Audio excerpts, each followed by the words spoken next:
તમારો બીજો સવાલ છે, બાળ મજૂરી પર પ્રતિબંધ અંગે ભારતના બંધારણમાં જોગવાઈ છે કે નહીં અને તો કઈ કલમમાં છે? તો તમારા ઓપ્શન છે એ કલમ 51A, ઓપ્શન બી કલમ 41, ઓપ્શન સી કલમ 24, ઓપ્શન ડી બંધારણમાં જોગવાઈમાં નથી. તો તમારો સમય શરૂ થશે હવે. આનો સાચો જવાબ આવે છે ઓપ્શન સી કલમ 24. બાળ મંજૂરી પર પ્રતિબંધ અંગે ભારતના બંધારણમાં જોગવાઈ છે કે નહીં? તો તે કલમ 24માં છે. તો તમારો બીજો સવાલ છે, 1972માં ગુજરાતની ચોથી વિધાનસભામાં કુલ બેઠકો કેટલી હતી? તો તમારા ઓપ્શન છે A 132, option B 154, option C 168, option D 182. તો તમારો સમય શરૂ થાય છે હવે.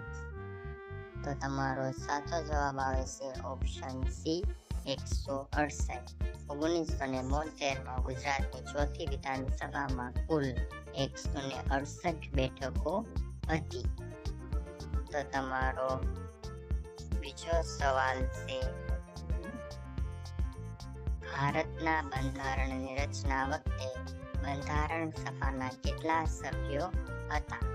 તો તમારા ઓપ્શન છે A 380, option B 389, option C 390, option D 351. તો તમારો સમય શરૂ થાય છે હવે. તો આનો સાચો જવાબ આવે છે ઓપ્શન બી 389. ભારતના બંધારણ રચના વખતે બંધારણ સભાના 389 સભ્યો હતા.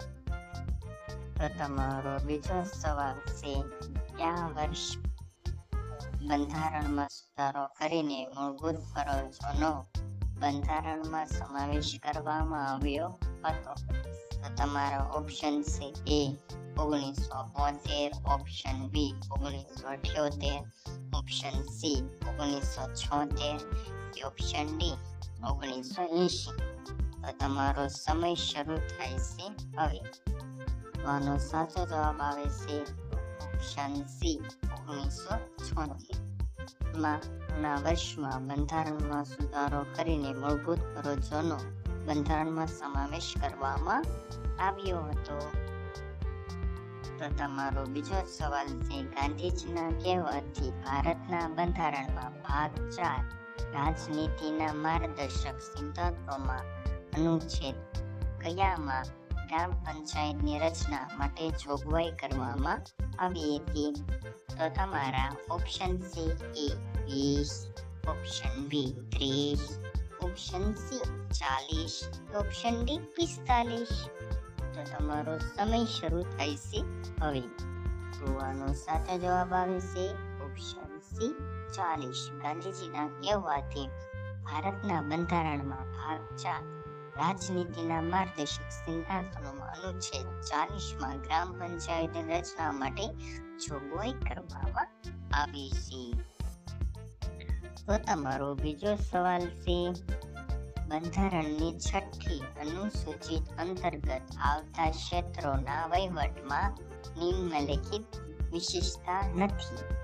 તમારા ઓપ્શન સી એ કેટલીક બાબતોમાં કાયદો બનાવવાની, ઓપ્શન બી જનજાતિઓની આંતરિક બાબત ઉકેલવા, ઓપ્શન સી શાહુકારો પર નિયંત્રણ રાખવા, કે ઓપ્શન ડી કટોકટીની ઉદ્ઘોષણા કરવી. તો તમારો સમય શરૂ થાય છે હવે. તો આનો સાચો જવાબ આવે છે ઓપ્શન ડી કટોકટીની ઉદ્ઘોષણા કરવી. બંધારણની 6ઠ્ઠી અનુસૂચિ અંતર્ગત આવતા ક્ષેત્રોના વહીવટ નિમ્નલિખિત વિશેષતા નથી, તો તે કટોકટીની ઉદ્ઘોષણા કરવી. તો તમારા તો બીજો સવાલ છે, કોઈ પણ ક્ષેત્રને અનુસૂચિત ક્ષેત્ર જાહેર કરવાની સત્તા હોય છે.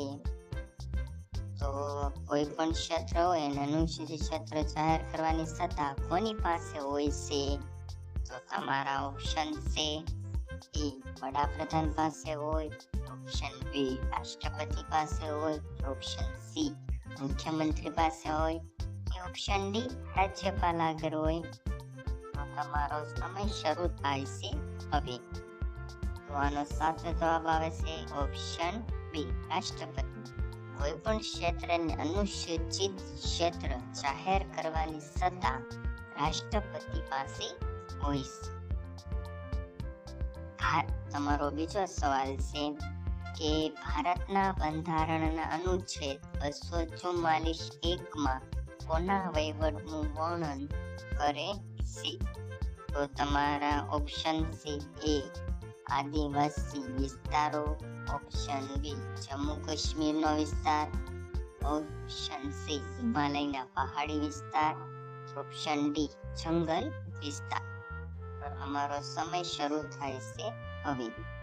તો આનો સાચો જવાબ આવે છે ઓપ્શન એ આદિવાસી વિસ્તારો. ભારતના બંધારણમાં અનુચ્છેદ 244(1) આદિવાસીના વિસ્તારોનું વહીવટનું વર્ણન કરવામાં આવ્યું છે. તો તમારો બીજો સવાલ છે, નામદાર સર્વોચ્ચ અદાલતના ન્યાયાધીશને હોદ્દા પરથી હટાવવા રાષ્ટ્રપતિની અનુમતિ સિવાય કોની મંજૂરી જરૂરી છે? તો તમારા ઓપ્શન છે, એ સંસદના હાજર 3-4 સભ્યોની, ઓપ્શન બી લોકસભાના સભ્યોની, ઓપ્શન સી બંને સંસદના હાજર 2 થી 3 સભ્યોની, કે ઓપ્શન ડી રાજ્યસભાના સભ્યોમાંથી કોઈની. તો તમારો સમય શરૂ થાય છે હવે. આનો સાચો જવાબ આવે છે બંને સંસદના હાજર 2-3 સભ્યોની. તો નામદાર સર્વોચ્ચ અદાલતના ન્યાયાધીશના હોદ્દા પરથી હટાવવા રાષ્ટ્રપતિની અનુમતિ સિવાય બંને સંસદના હાજર 2-3 સભ્યોની મંજૂરી જરૂરી હોય છે.